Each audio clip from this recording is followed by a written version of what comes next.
Friends, welcome to NKM pharma. NKM pharma में आपका स्वागत है। दोस्तों, आज social pharmacy most important objective question करना जाने वाले हैं। तो दोस्तों स्टार्ट करते हैं। फर्स्ट क्वेश्चन है, फैट सॉल्युबल विटामिन इज। इसमें से फैट सॉल्युबल विटामिन कौन सा है? फर्स्ट ऑप्शन है विटामिन B9, बी ऑप्शन है विटामिन B12, सी ऑप्शन है विटामिन सी और डी ऑप्शन है विटामिन डी। तो दोस्तों फैट सॉल्युबल विटामिन कौन से होते हैं? Vitamin A, vitamin D, vitamin E और विटामिन के। ये जितने 1 2 3 4 टाइप के विटामिन हैं, ये कौन से होते हैं? फैट सॉल्युबल विटामिन है। तो अपने ऑप्शन में कौन सा विटामिन दे रखा है इसमें से? Vitamin D. तो vitamin D is a fat soluble vitamin. Next question लेते हैं। All are communicable disease except. इसमें से सभी कम्युनिकेबल डिजीज है एक को छोड़ के। तो इसके अंदर टीबी जो होती है, ट्यूबरकुलोसिस, वो क्या होती है? कम्युनिकेबल डिजीज होती है। Polio, whooping cough, cancer. तो पोलियो, वूपिंग कफ और टीबी, ये तीनों क्या है? कम्युनिकेबल डिजीज़ होती है। और कैंसर जो होता है वो कम्युनिकेबल डिजीज़ नहीं होता है। सिंपल लैंग्वेज में देखें तो कैंसर जो होता है वह एक दूसरे में नहीं फैलता है, लेकिन टीबी हो गया, पोलियो हो गया, वूपिंग कफ हो गया, ये सभी किस में आती है? कम्युनिकेबल डिजीज़ में आती है। और जो कैंसर होता है वो कौन सा आता है? नॉन कम्युनिकेबल डिजीज़ में आता है। तो दोस्तों इसका करेक्ट आंसर क्या रहेगा? डी, कैंसर इसका क्या रहेगा? करेक्ट आंसर रहेगा। नेक्स्ट क्वेश्चन लेते हैं। Milk sugar is. Milk sugar जो होती है वो कौन सी होती है? ए ऑप्शन है सुक्रोज, बी है माल्टोज, सी है ग्लूकोज, डी है लैक्टोज। तो मिल्क शुगर जो होती है वो कौन सी होती है? लैक्टोज। इसका डी आंसर क्या, ऑप्शन क्या रहेगा? करेक्ट ऑप्शन रहेगा। तो milk sugar is a lactose. Lactose क्या होती है? मिल्क शुगर होती है। नेक्स्ट क्वेश्चन लेते हैं। Measles disease is caused by. Measles जो डिजीज़ होती है वह कौन से वायरस से होती है? तो आपको पता होना चाहिए measles is a viral disease. Measles क्या होती है? वायरल डिजीज़ होती है। लेकिन कौन से वायरस से फैलती है?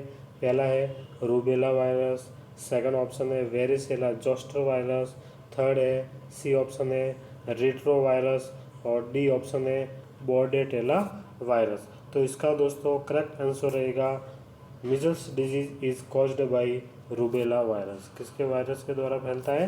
रूबेला वायरस के द्वारा मिजल्स डिजीज फैलती है। चलिए दोस्तों नेक्स्ट क्वेश्चन लेते हैं। Iodine deficiency disease is. Iodine की डेफिशिएंसी से कौन सी डिजीज होती है? पहला ऑप्शन है एडिसन डिजीज, सेकंड ऑप्शन है गॉइटर, सी ऑप्शन है गाउट और डी ऑप्शन है ग्रेव्स डिजीज।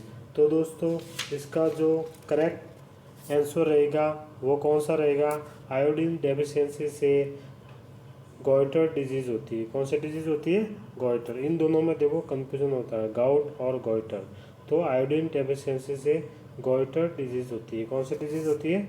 गॉइटर डिजीज़ होती है आयोडीन की डेफिशिएंसी से। नेक्स्ट क्वेश्चन लेते हैं। विच इज़ ए वायरल वैक्सीन। आपको नीचे दी गई वायरल वैक्सीन दी गई है। विच इज़ ए वायरल वैक्सीन। इनमें से वायरल वैक्सीन कौन सी है?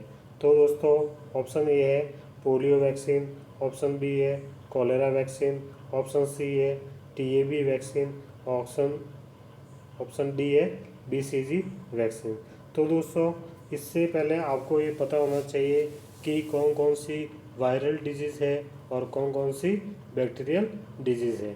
तो इसमें आपको देखना पड़ेगा बीसीजी जो वैक्सीन किस में आती है? ये भी एक बैक्टीरियल डिजीज़ में काम आती है, टीएबी भी बैक्टीरियल डिजीज़ में आती है और कॉलेरा भी बैक्टीरियल डिजीज़ में आती है। लेकिन जो पोलियो वैक्सीन है वो पोलियो वायरस के अगेंस्ट है, वो काम करती है।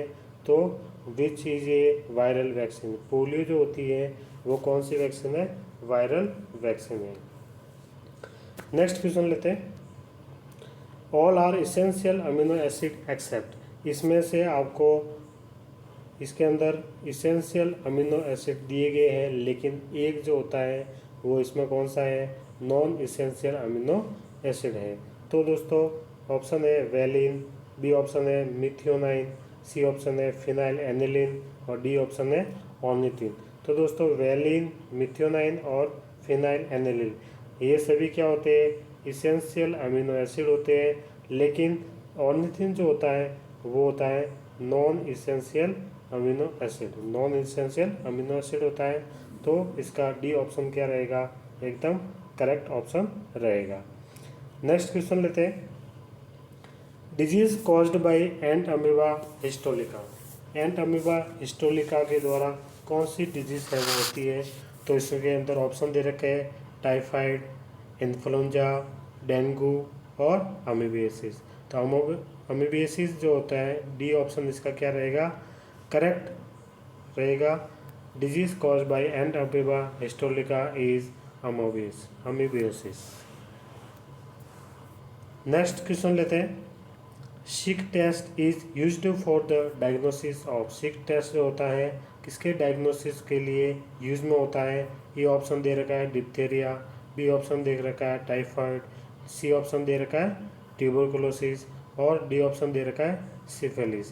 तो Schick test is used for diphtheria, इसका ए ऑप्शन क्या रहेगा, एकदम करेक्ट आंसर रहेगा। नेक्स्ट क्वेश्चन लेते हैं, वेरी मोस्ट इम्पोर्टेंट, इस टाइप के क्वेश्चन आपको देखने को मिलते हैं कोई भी कंपटीशन एग्जाम हो फार्मासिस्ट का। Epidemiology is the study of, epidemiology is the study of, option दे रखा है डिजीज डिस्ट्रीब्यूशन, बी ऑप्शन है डिजीज फ्रिक्वेंसी, सी ऑप्शन है डिटर्मिनेंट्स ऑफ डिजीज और डी ऑप्शन है ऑल ऑफ दिस। तो इसका डी ऑप्शन क्या रहेगा, करेक्ट रहेगा। एपिडेमियोलॉजी में डिजीज़ के डिस्ट्रीब्यूशन की स्टडी की जाती है, डिजीज़ की फ्रीक्वेंसी की स्टडी की जाती है और डिटर्मिनेंट्स ऑफ डिजीज़ की स्टडी की जाती है। तो इसका डी ऑप्शन क्या रहेगा, एकदम करेक्ट ऑप्शन रहेगा, आंसर रहेगा इसका। नेक्स्ट क्वेश्चन लेते हैं अपन, which is a pandemic disease, इसके अंदर पेंडेमिक डिजीज़ है वो कौन सी है। तो सबसे पहले तो पेंडेमिक डिजीज़ जो होती है वो क्या करती है, अफेक्ट करती है मोस्ट ऑफ कम्युनिटी को, किसको अफेक्ट करेगी, मोस्ट ऑफ कम्युनिटी को अफेक्ट करती है। यानी कि जैसे कि स्वाइन फ्लू वगैरह ये हो गए वायरल डिजीज़ है, तो ये क्या करती है, मोस्ट ऑफ कम्युनिटी को अफेक्ट करती है। तो पोलियो, ये आपको इसके अंदर ऑप्शन दे रखा है, ए में पोलियो, बी में इन्फ्लुएंजा, सी में ट्यूबरकुलोसिस और डी में टाइफाइड। तो इन्फ्लुएंजा वायरस जो होता है वो एक पेंडेमिक डिजीज़ है, influenza disease is a pandemic disease. Next answer question लेते हैं, crude death rate is calculated on average, जो डेथ रेट जो होती है वह कितने पॉपुलेशन में उसको निकाली जाती है। तो 1000 पॉपुलेशन, 20,000 पॉपुलेशन, 10,000 पॉपुलेशन, 100 पॉपुलेशन। तो क्रूड डेथ रेट जो होती है वह पर 1000 पॉपुलेशन में निकाली जाती है। तो दोस्तों इसका ये ऑप्शन जो है वो क्या रहेगा, करेक्ट रहेगा एकदम। नेक्स्ट क्वेश्चन लेते हैं, daily requirement of iodine, daily requirement of iodine is, A option में 10 to 15 माइक्रोग्राम, बी ऑप्शन है 20 to 30 माइक्रोग्राम, सी ऑप्शन है 100 to 200 माइक्रोग्राम और डी ऑप्शन है 400 to 500 माइक्रोग्राम। तो इसका सी ऑप्शन है वो करेक्ट रहेगा, daily requirement of iodine is 100 to 200 microgram. Next question लेते हैं, food poisoning is caused by, A option है साल्मोनेला टाइफाई, बी ऑप्शन है विब्रियो कोलेरा, सी ऑप्शन है क्लॉस्ट्रिडियम बोटुलिनम और डी ऑप्शन है नन ऑफ दिस। तो food poisoning जो होती है वो किसके द्वारा होती है, क्लॉस्ट्रिडियम बोटुलिनम के द्वारा होती है। इसका सी ऑप्शन जो है वो क्या रहेगा, एकदम करेक्ट रहेगा। चलिए दोस्तों नेक्स्ट क्वेश्चन लेते हैं, malaria is transmitted by, malaria जो होता है किसके द्वारा ट्रांसमिटेड होता है? तो सबसे पहले तो ब्लड ट्रांसफ्यूजन इन्फेक्टेड नीडल्स के द्वारा, एनाफिलिस मॉस्किटोज के द्वारा, फीमेल। ऑल ऑफ दिस, तो malaria is transmitted by all of this. D option इसका करेक्ट रहेगा। यदि इन्फेक्टेड ब्लड ट्रांसफ्यूजन आप कर रहे हो तो भी होगा, इन्फेक्टेड नीडल से भी होगा, और एनाफिलिस मॉस्किटो फीमेल के द्वारा भी होगा। तो इसका डी ऑप्शन जो है वो क्या रहेगा दोस्तों? एकदम करेक्ट रहेगा।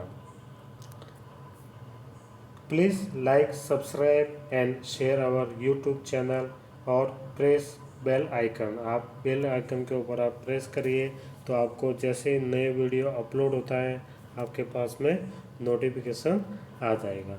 और चैनल को लाइक कीजिए, सब्सक्राइब कीजिए और अपने फ्रेंड्स के अंदर शेयर कीजिए, और आगे भी आपको इस टाइप के वीडियो मिलते रहेंगे। Thank you very much. Thanks for watching.